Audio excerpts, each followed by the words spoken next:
warahmatullahi wabarakatuh. Saya akan membacakan bagian perencanaan. Perencanaan pembentukan PUU. Perencanaan penyusunan undang-undang atau prolegnas.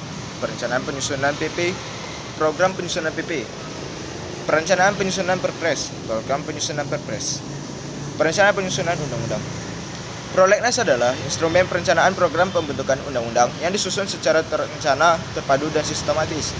Yang bagian terencana, penyusunan prolegnas merupakan usaha yang segala dilakukan untuk menyusun skala prioritas pembentukan undang-undang bagi pemenuhan kebutuhan hukum masyarakat dan kepentingan negara. Bagian terpadu, penyusunan prolegnas dilakukan secara terkoordinasi, baik di internal lingkungan pemerintah dan DPR maupun antara pemerintah dan DPR. Sistematis, penyusunan prolegnas dilakukan dengan parameter dan metode tertentu. Dalam penyusunan prolegnas jangka menengah, penyusunan daftar RUU didasarkan atas Pemerintah Undang-Undang Negara Republik Indonesia tahun 1945, Perintah TAP MPR, Perintah Undang-Undang lainnya, Sistem Perencanaan Pembangunan Nasional, RPJPN, RPJMN, RKP, dan Rencana Strategis DPR, aspirasi dan kebutuhan hukum masyarakat. Pengusulan RUU prioritas tahunan. Ada bagian dokumen kesiapan teknis yang pertama naskah akademik, yang kedua surat keterangan penyelaras NA dari Menkum, RUU, surat keterangan telah selesai pelaksanaan rapat PAK dan dari Pamrakarsa, dan surat keterangan telah selesai mengharmoniskan RUU dari Menkum. Kan pembacaan dari perencanaan penyusunan undang-undang. Penyusunan prolegnas antara DPR, pemerintah diperhasilkan oleh DPR atau lengkapan alat DPR yang menangani bidang legislasi. Kedua, berdasarkan putusan MK tidak mempunyai kekuatan hukum mengikat, penyusunan prolegnas diligat DPR untuk mempertimbangkan usulan fraksi komisi DPR dan DPD dan lain-lain. Penyusunan prolegnas di lingkungan pemerintah dikoordinasikan oleh Menkum.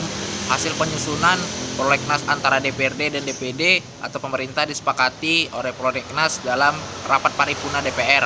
Ditetapkan dengan keputusan DPR Undang-Undang tahun 2021 Program Legislasi Nasional Rancangan Undang-Undang tahun 2020 sampai 2024. Baru daftar kumulatif terbuka ialah daftar prolegnas daftarnya kumulatif terdiri atas pertama APBN, yang kedua akibat putuskan MK, yang ketiga pembentukan pemekaran dan penggabungan daerah, yang keempat adalah penetapan dan pencabutan Perpu.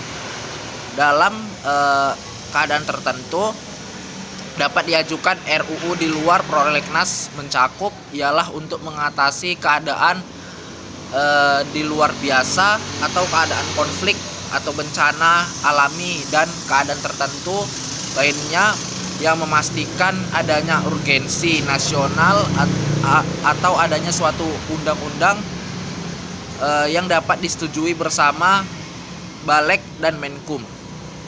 Terima kasih. Baik, di sini kami akan membahas tahapan penyusunan naskah akademik oleh anggota komisi atau gabungan komisi. Penyusunan draft awal RUU berasal dari Presiden atau DPR atau DPD. Informasi tambahan RUU yang diajukan oleh Presiden disiapkan oleh Menteri atau pimpinan lembaga terkait. RUU kemudian dimasukkan ke dalam Progres Legislasi Nasional atau Prolegnas oleh Badan Legislasi DPR untuk jangka waktu 5 tahun. RUU yang diajukan harus dilengkapi dengan naskah akademik kecuali untuk RUU Anggaran Pendapatan dan Belanja Negara APBN. RUU menetapkan peraturan pemerintah penggantian undang-undang Perpu menjadi undang-undang, serta RUU mencabut undang-undang untuk mencabut Perpu. Pengharmonisasian atau pembulatan penetapan konsepsi RUU yang paling lama 20 hari masa sidang sejak RUU diterima Badan Legislatif. Kemudian tahapan ini dikoordinasikan kembali oleh Badan Legislatif. RUU hasil harmonisasi Badan Legislatif diajukan pengusul ke pimpinan DPR. Baik, selanjutnya akan dilanjutkan oleh kawan saya. Baik, nama saya Aidi Jamendra. Saya sini akan membahas tentang tahap penyusunan yang lanjutan dari saudara Alawi, poin 6, yaitu selanjutnya poin ke-7, yang mana pimpinan DPR mengumumkan ada usulan RUU, kemudian dibagikan kepada anggota Dewan dalam sebuah rapat paripurna. Baru selanjutnya poin ke-8, di rapat paripurna ini memutuskan usul RUU dengan keputusan. Yang pertama ada persetujuan tanpa perubahan, yang kedua persetujuan dengan perubahan, yang ketiga penolakan. Poin ke-9, penyempurnaan RUU ini jika keputusannya adalah persetujuan dengan perubahan, maka waktu yang diberikan yaitu 30 hari masa sidang, jika diperpanjang ditambah dengan 20 hari masa sidang. Baru poin ke-10 adalah RUU hasil penyempurnaan ini disampaikan kepada Presiden oleh surat dari pimpinan DPR. Selanjutnya yaitu 11, Presiden menunjuk menteri untuk membahas RUU bersama DPR. Yang paling lama di sini 60 hari sejak surat pimpinan DPR diterima Presiden. Baru selanjutnya 12, jika setuju untuk dibahas, RUU akan ditindaklanjuti dengan 2 tingkat pembicaraan.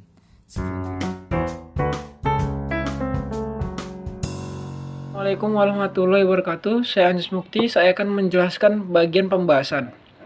Pembahasan ini kita membicarakan yaitu ada 2 tingkat, yaitu tingkat pertama.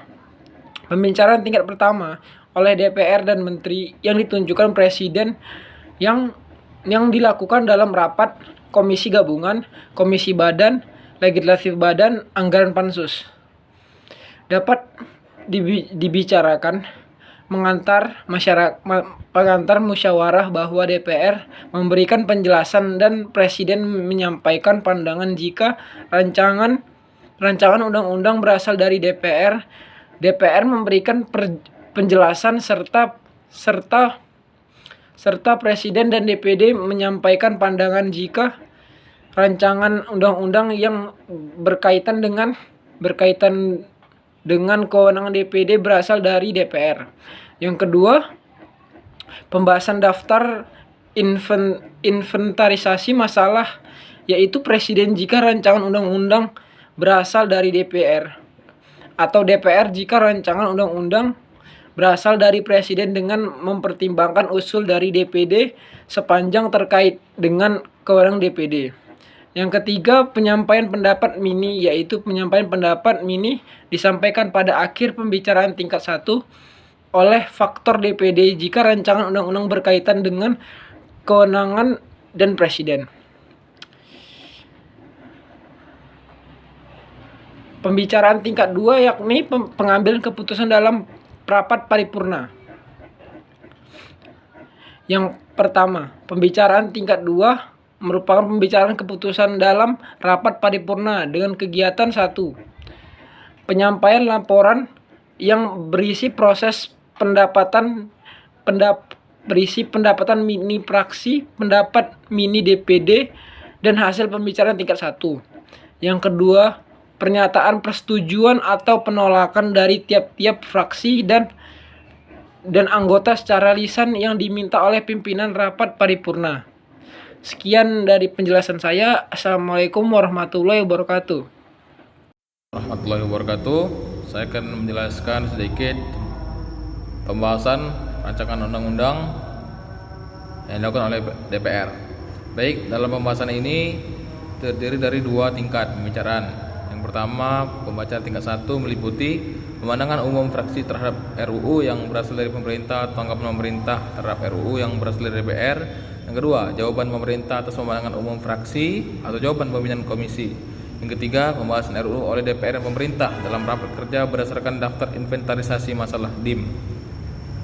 Pembicaraan tingkat 2 meliputi 1. Pengambilan keputusan dalam rapat paripurna yang dilalui oleh 1. Laporan hasil pembicaraan tingkat 1. 2. Pendapat akhir fraksi yang disampaikan oleh anggotanya apabila dipandang perlu dapat pula disertai dengan catatan tentang sikap fraksi. Dan 2. Penyampaian sambutan oleh pemerintah. Demikian. Assalamualaikum warahmatullahi wabarakatuh.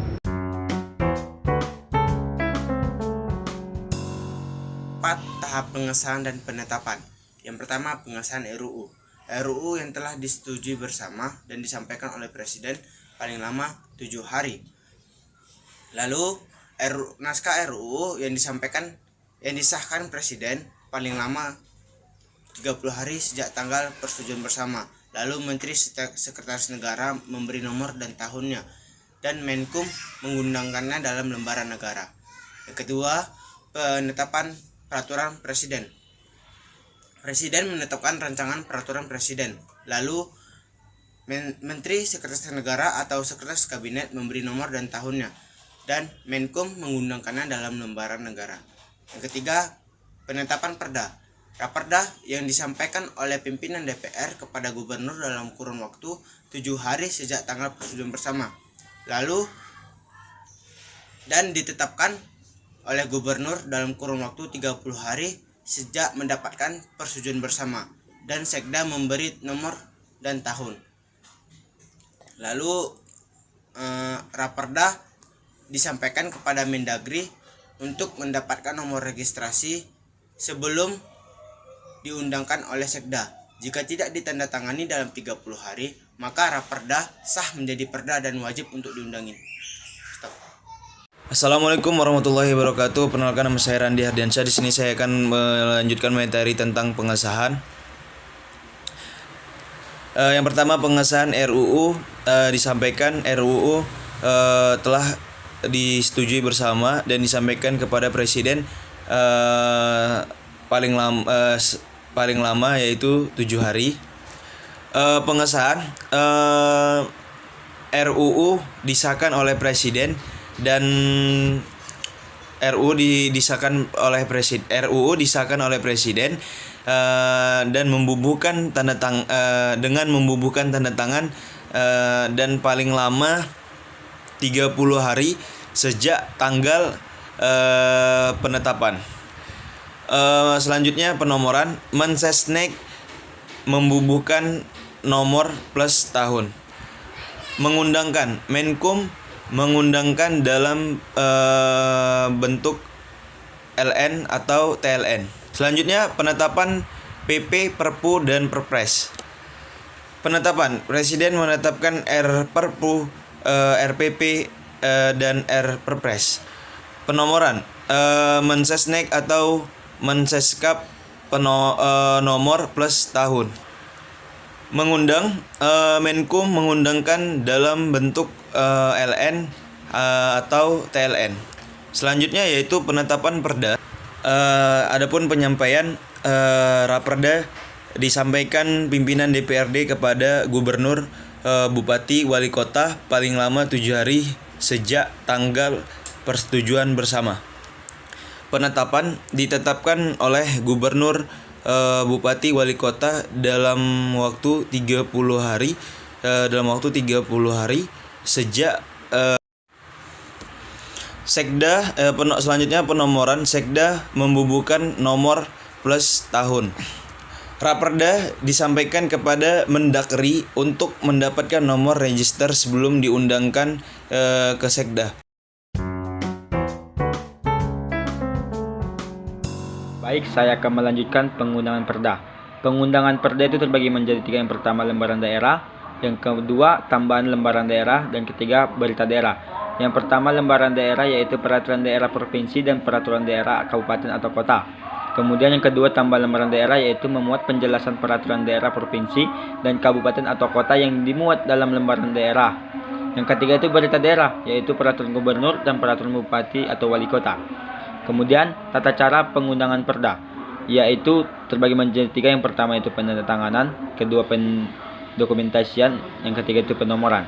Tata cara pengundangan perda itu yang pertama penandatanganan, yang ditandatangani oleh Sekda menandatangani naskah, kemudian dibuat rangkap 4. Kemudian pendokumentasian, yaitu pendokumentasian naskah asli disimpan oleh DPRD, Sekda, Biro Hukum, dan Pemrakarsa. Kemudian penomoran itu dilakukan oleh Karo Hukum Provinsi. Baik, saya akan melanjutkan tata cara pengajuan permohonan pengundangan dalam LNRI atau TLNRI. Permohonan yang lengkap diberikan di register dan diberikan tanda bukti pengajuan permohonan, diperiksa kesesuaian NA dan soft copy. Naskah asli disampaikan kepada Menkum untuk ditandatangani Adapun pemeriksaan oleh Dirjen PP ada dua bagian, kelengkapan dokumen dan kesesuaian antara naskah asli dan soft copy naskah asli. Jika terdapat perbedaan naskah asli dan soft copy, Dirjen berkoordinasi. Permohonan diajukan secara tertulis untuk Mensesnek atau pimpinan lembaga, ditujukan kepada Menkumham melalui Dirjen PP. Yang kedua yaitu tata cara pengajuan permohonan pengundangan dalam BNRI atau TBNRI. Permohonan yang lengkap diregister dengan diberikan tanda bukti pengajuan permohonan atau diperiksa kesesuaian NA dan soft copy. Naskah asli ditandangani oleh Dirjen PP. Pemeriksaan oleh Dirjen PP kelengkapan dokumen dan kesesuaian antara naskah asli dengan soft copy naskah asli. Jika terdapat perbedaan naskah asli dan soft copy, Dirjen PP berkoordinasi. Permohonan diajukan secara tertulis oleh pejabat yang berwenang dari instansi yang bisa atau Sekjen institusi PUU. Assalamualaikum warahmatullahi wabarakatuh. Di sini saya akan melanjutkan tentang penyebarluasan. Penyebarluasan prolegnas dilakukan oleh DPR dan pemerintah dengan dikoordinasikan oleh Balik. Penyebarluasan RUU dari DPR dilakukan oleh komisi, panitia, badan atau Balik. Penyebarluasan RUU dari DPR dilakukan dengan cara mengundang dan mengirimkannya melalui media massa, menyebarluaskannya secara online di setiap portal resmi institusi terkait dan membacakannya pada akhir sidang. Selanjutnya, penyebarluasan RUU dari Presiden dilakukan oleh instansi pemrakarsa. Penyebarluasan RUU dari Presiden dilakukan oleh Menteri atau pimpinan lembaga pemerintahan dan departemen yang memperkarsai penyusunan peraturan perundang-undangan tersebut dengan berkoordinasi dengan Menteri dan Kementerian Negara Komunikasi dan Informasi. Peraturan perundang-undangan yang dicetak dan akan disebarluaskan mengacu pada dokumen resmi yang diundangkan dalam lembaran negara Republik Indonesia dan berita negara Republik Indonesia. Sekian dari kami. Assalamualaikum warahmatullahi wabarakatuh. Saya akan menjelaskan tentang penyebarluasan. Penyebarluasan ini bertujuan untuk memberikan informasi dan masukan dari masyarakat dan sebagai pemangku kepentingan prolegnas dan RUU yang sedang disusun. Setelah itu, penyebarluasan ini dapat dilakukan secara media cetak, elektronik, dan cara lainnya. Penyebarluasan dengan cara media cetak yaitu seperti lembaran lepas. Penyebarluasan secara elektronik yaitu dapat diakses dengan situs web. Penyebarluasan secara sosialisasi seperti yang dapat dilakukan secara langsung atau berdialog langsung kepada masyarakat atau seperti seminar.